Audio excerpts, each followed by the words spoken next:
नात्सीवाद और हिटलर का उदय, ये कैसे मुमकिन हुआ? ये एक ऐसा सवाल है जो आज भी सच पूछिए तो हमें परेशान करता है। तो चलिए, आज इस पूरी कहानी की एक कड़ी को जोड़ते हैं और समझने की कोशिश करते हैं कि आखिर ये सब हुआ कैसे। हमारी ये जो कहानी है वो एक बहुत ही पर्सनल और कह सकते हैं कि एक खौफनाक पल से शुरू होती है। जरा सोचिए, साल है 1945, वसंत का मौसम है और हेलमत नाम का एक 11 साल का जर्मन लड़का छिपकर अपने माता पिता की वो बातें सुन रहा है जिसकी कोई कल्पना भी नहीं कर सकता। और यहीं से हमारा सबसे बड़ा सवाल खड़ा होता है। आखिर एक जाना माना डॉक्टर, एक सम्मानित आदमी, अपने ही परिवार को मारने या फिर खुद अपनी जान लेने के बारे में सोचेगा भी क्यों? उसे किस बात का इतना डर था? इसी एक सवाल का जवाब हमें सीधे नात्सी जर्मनी के दिल में ले जाएगा। ठीक है, तो उस पिता के डर को समझने के लिए हमें थोड़ा सा वक्त में पीछे जाना होगा। हेलमुथ की कहानी को अभी यहीं पर रोकते हैं और उस माहौल को समझते हैं जहां इस सब की जड़ें थी, मतलब पहले विश्व युद्ध का अंत।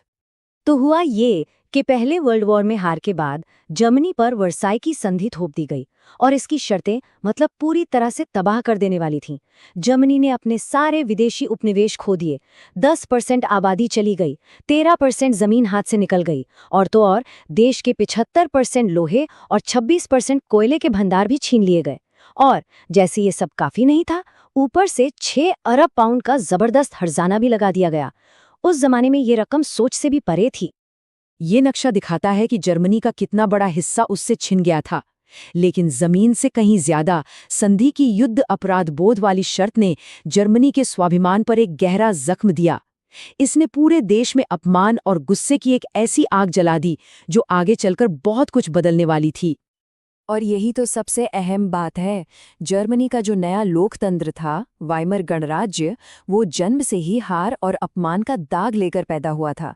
ज्यादातर जर्मन लोगों के लिए ये गणराज्य उम्मीद की कोई किरण नहीं, बल्कि उनकी बदकिस्मती की निशानी था। और जब लग रहा था कि एक घायल देश के लिए इससे बुरा और क्या ही होगा, तभी संकटों की एक ऐसी लहर आई जो उसे तबाही के बिल्कुल कगार पर ले गई। पहला बड़ा संकट था अति मुद्रास्फीति, जिसे हाइपर इन्फ्लेशन कहते हैं। हुआ ये कि युद्ध का हर्जाना चुकाने के लिए सरकार ने बेतहाशा नोट छापने शुरू कर दिए।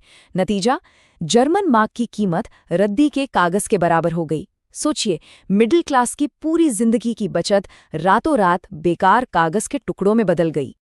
हालत इतनी खराब थी कि एक ब्रेड खरीदने के लिए लोगों को ठेलों में नोट भरकर ले जाने पड़ते थे। यही उस वक्त की हकीकत थी और ऐसी तस्वीरें आम लोगों की नज़र में वाइमार गणराज्य की नाकामी का सबसे बड़ा सबूत बन गई।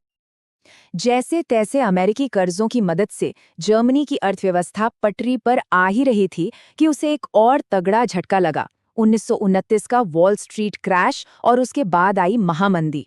और जर्मनी, जो इन अमेरिकी कर्जों पर ही टिका हुआ था, उसे सबसे गहरी चोट लगी। 1932 तक ये आंकड़ा डरा देने वाला था। 60 लाख लोग बेरोजगार थे। जरा सोचिए, इसका मतलब क्या है? मतलब हर घर में, हर सड़क पर सिर्फ और सिर्फ डर था, निराशा थी और एक धोखा दिए जाने का, ठगे जाने का गहरा एहसास था। और निराशा के इसी माहौल में हिटलर और उसकी नात्सी पार्टी ने एक इलाज पेश किया। एक ऐसा इलाज जो बहुत कट्टर था, आसान था और उस वक्त कई लोगों के लिए बेहद लुभावना था। ये चार्ट अपने आप में पूरी कहानी कह देता है। जरा इस उछाल को देखिए। 1928 में नात्सी पार्टी एक छोटी-मोटी पार्टी थी जिसे कोई पूछता भी नहीं था, और सिर्फ 4 साल बाद महामंदी के बीच वो जर्मनी की सबसे बड़ी राजनीतिक ताकत बन गई। ये एक तूफान की तरह हुआ। हिटलर को ये बात अच्छी तरह पता थी कि अपमान और लाचारी झेल रही जनता से क्या कहना है। उसने ठीक वही वादे किए जो हर कोई सुनना चाहता था। एक मजबूत देश, वर्साई की अपमान का अंत, हर किसी के लिए काम और खोए हुए गौरव की वापसी। और देखिए, हिटलर के पास सिर्फ वादे नहीं थे, उसने राजनीति का एक बिल्कुल नया तरीका इजाद किया। ये सिर्फ भाषणों तक सीमित नहीं था, ये एक जबरदस्त तमाशा था। बड़ी बड़ी रैलियां, परेड, हर तरफ नात्सी झंडे, सब कुछ शक्ति, एकता और अपनेपन का एहसास दिलाने के लिए डिजाइन किया गया था। सत्ता में आते ही नाज़ियों ने एक पल भी बर्बाद नहीं किया। उन्होंने जर्मन लोकतंत्र को इतनी तेजी और क्रूरता से खत्म करना शुरू किया कि सब हैरान रह गए। इस टाइमलाइन को देखिए। 1 महीने से कुछ ज्यादा वक्त में। और मजे की बात यह है कि कानून का ही इस्तेमाल करके वाइमर गणराज्य को कदम दर कदम खत्म कर दिया गया। पहले हिटलर चांसलर बना, फिर नागरिक अधिकार खत्म हुए और आखिर में तानाशाही स्थापित हो गई। सब कुछ कम से कम ऊपरी तौर पर कानूनी तरीके से किया गया। नाज़ी पार्टी को छोड़कर बाकी सभी राजनीतिक पार्टियों और यूनियनों पर पाबंदी लगा दी गई। राज्य ने अर्थव्यवस्था, मीडिया, सेना, अदालत हर चीज पर पूरा कंट्रोल कर लिया। जर्मनी अब एक ऐसा तानाशाही राज्य बन चुका था जहां असहमति की हर आवाज को बेरहमी से कुचल दिया जाता था। इसके बाद नाज़ी विचारधारा का सबसे घिनौना पहलू सामने आया। उनकी नस्लीय शुद्धता की सोच, जो दुनिया को एक श्रेष्ठ नस्ल और अवांछित लोगों में बांटती थी, उसे अब भयानक तरीके से अमल में लाया जाना था। नाज़ियों ने लाखों लोगों को सताने और फिर उनकी हत्या करने के लिए एक बहुत ही सिस्टमैटिक, एक सोची समझी प्रक्रिया अपनाई। ये 3 चरणों में हुआ। पहला, समाज से उनका बहिष्कार। दूसरा, उन्हें घेटों में कैद करना। और आखिर में उनका पूरी तरह से विनाश। ये जो पहला चरण था, बहिष्कार, वो लोगों की रोजमर्रा की जिंदगी में घुस गया था। सोचिए, एक पार्क की मामूली सी बेंच भी रोज रोज के अपमान का एक जरिया बन गई। ये उस अमानवीकरण की सिर्फ एक छोटी सी झलक थी जो अब शुरू हो चुका था। और ये दिल दहला देने वाली तस्वीर हमें नाज़ी विचारधारा का अंतिम, सबसे खौफनाक नतीजा दिखाती है, विनाश। ये जूते उन लाखों जिंदगियों के आखिरी निशान हैं जिन्हें बेरहमी से खत्म कर दिया गया था। और अब चलिए वापस उस कहानी पर चलते हैं जहां से हमने ये सब शुरू किया था।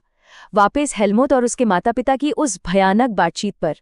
अब वक्त आ गया है हमारे उस सवाल का जवाब देने का। हेलमुट के पिता, वो डॉक्टर, वो इस पूरी राक्षसी व्यवस्था का एक हिस्सा थे। उन्होंने खुद उन लोगों को मौत की सजा सुनाई थी जिन्हें नाज़ी अवांछित मानते थे। उनका डर बेवजह नहीं था। उन्हें डर था कि अब मित्र राष्ट्र उनके साथ ठीक वही करेंगे जो उन्होंने और उनके साथियों ने दूसरों के साथ किया था। असल में उसे इंसाफ का डर था। और ये हमें एक आखिरी सवाल पे लाकर छोड़ देता है जिस पर हम सबको सोचना चाहिए। अगर एक पढ़ा लिखा आधुनिक समाज नफरत और तानाशाही की इतनी गहरी खाई में गिर सकता है, तो ये इतिहास हमें आज हमारे अपने लोकतंत्रों के नाजुक होने के बारे में क्या सिखाता है।